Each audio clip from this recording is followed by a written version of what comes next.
እንኳን ደህና መጣ። አደና ቆያችሁኝ። እኔ ዛሬ የምመሰክረው ስለ ታይፕ 2 ዳያቤቲስ ነው።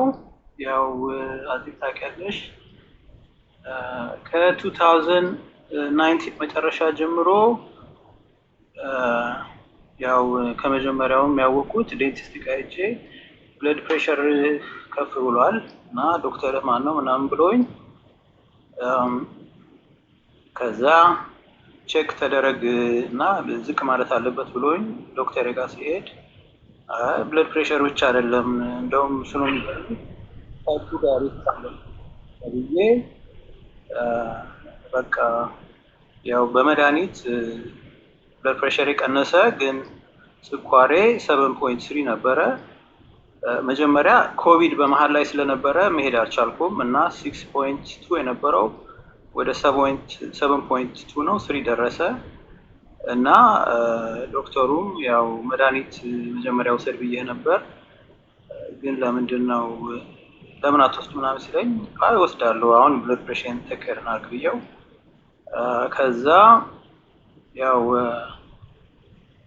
የስኳር መድኃኒቱን በጣም ብዙ መድኃኒት መውሰድ እንትን አላለኝም እና አይ መድኃኒት በምግብ በመናምን ባስተካከልስ በስፖርት ነው ስለሽ እንደፈለክ ብሎኝ ከኮቪድ በኋላ ከአመት በኋላ ሲሄድ 7.2 ደረሰ እና አይ በቃ ምንም ሆፕለስ ነው ነገር አልኩና መድኃኒቱን መውሰድ ጀመርኩ ማለት ነው እና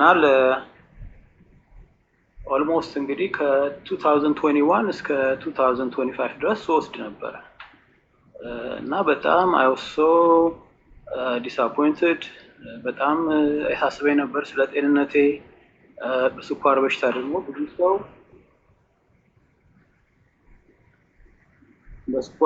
ደግሞ ብዙ ሰው እንዴት እንደሚሰቃይና መጨረሻው ብዙ ጊዜ እግር መቆረጥ አለ፣ አይን መጥፋት እና ብዙ ነገር በቃ በጣም ያሳስበኝ ነበር፣ ያስጨንቀኝ ነበር እና መድኃኒቱን መውሰድ ሲጀምር ውሃ ይጠማኝ የነበረው ምናምን ቆመ። ግን ስቲል በአመትም ሲሄድ ዶክተር ጋር 2 ፖይንት ነው የሚቀንሰው መድኃኒት እየወሰድኩኝ እና ከዚህ ሁሉ ጣውረድ በኋላ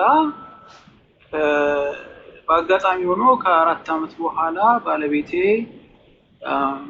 ቲክቶክ ላይ ታይሻለች አንቺ እና ከዛ በምግብ መዳን ይቻላል ብላ አዜብ ሾው አለ የአዜቢና አለ እነሱን ዩቲዩብ ላይ ማየት ይችላል ምናምን ብላኝ በጣም ኤክሳይትድ ሆኜ ነው ያየሁት።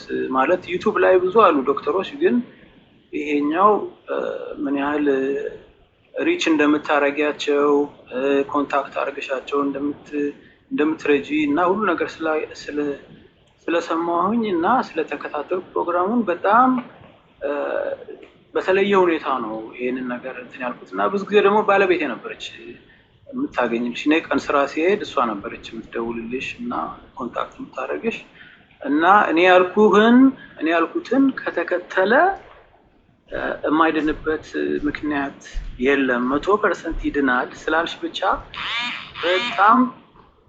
በጣም ሞራል ነው የሰጠኝ እሱ እና እኔ ደግሞ ለሎንግ ታይም መድኃኒት እየዋጥኩ ምንም ብዙም ቼንጅ ስላላየሁኝ 3 ወር አይደለም ለምን 7-8 ወር አይሆንም እንደዚህ መዳን ከቻልኩ ብዬ በሞራል ነው እንትን ያልኩት እና ያው ከ6.4 በ3 ወር ውስጥ 5.2 ደረስኩ ማለት ነው። A1C እንደዚህ አይነት በአጭር ጊዜ ውስጥ እንደዚህ አይነት ቼንጅ አይቶ ደርሶ አያውቅም እና I was so happy።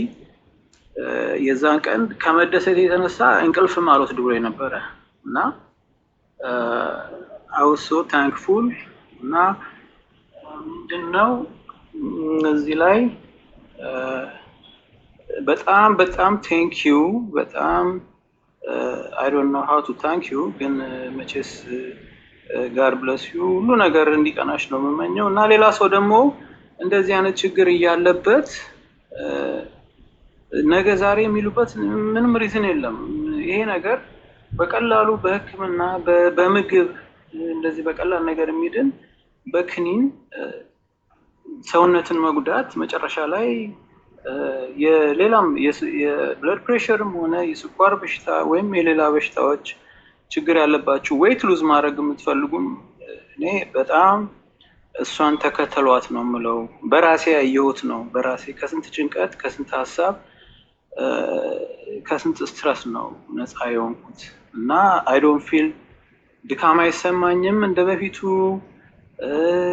ብዙ ሰውነቴን ሁሉ እንደሚነዝረኝ ነገር ነበረ። ደም ስር ይጎዳል፣ የማይጎዳው ነገር የለም። ወረስት ከበሽታ መጥፎ ከሚባሉት አንዱ ነው እንግዲህ ዳያቤቲስ እና አይ ታንክ ዩ ሶ ማች እና ሌሎችም ሰዎች ፕሊዝ አዜቢና በጣም ጥሩ ሰው ናት። እኔ ዶክተሬን እየለመንኩኝ ጫማን አውልቀ ካልሲን አውልቀ እግርህን ሊያዩ ይለኛል።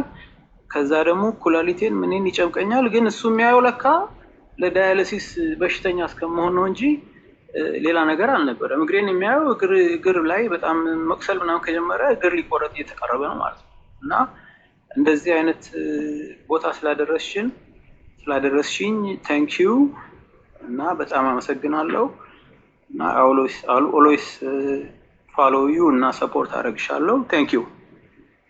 ዋው እኔ በጣም የሚገርም ምስክርነት ነው የሰማሁት። አይ ዶንት ኖ ምን እየተሰማችሁ እንዳለ እናንተ አላውቀውም። ይሄን ወንድም ባለቤቱን ነው ማናገራት በብዛት እነሱ ጋር የሄድኩበት ሪዝን ሌላ ነው። በራሱ በጣም ተግቶ የሰራ ወንድም ነው። ውድድሩ ስለምናስገባቸው ነው የምነግራችሁ። በጣም ራሱ ሰርቶ መጨረሻ ውጤቱን የላከልኝ እኔ እጅ ላይ አለ፣ ሪዛልቱ ልከውልኛል። እና በጣም ተግቶ የሰራ ወንድም ነው። እንደዚህ የሚሰሩ ሰዎች እኔ እስከ መጨረሻው ነው ሰፖርት ማድረገው በእውነት፣ ምክንያቱም የሚሰሩ ሰዎች ስለሆኑ ማለት ነው። በጣም አመሰግናለሁ መተሼር ስላደረከን። ከቆየ ምናልባት ውድድር ውስጥ እናስገባሃለን። ሰምታችሁታል። ያመጣው ሪዛልት ከ7 ወደ 5.2 ነው። ፔፐሩ እኔ ጋር አለ ባይ ዘ ዌይ ውጤቱን ልኮልኛል። ሶ ቴንክ ዩ። እሺ በጣም አመሰግናለሁ። አረ እኔ በጣም አመሰግነው። እኔ ጋድ ብለስ ዩ እና ደግሞ በጣም ትሁት ሰው ነሽ እና ሁሉ ነገር በላይፍሽ ይቅናሽ። ቴንክ ዩ። አሜን። አመሰግናለሁ። ቴንክ ዩ።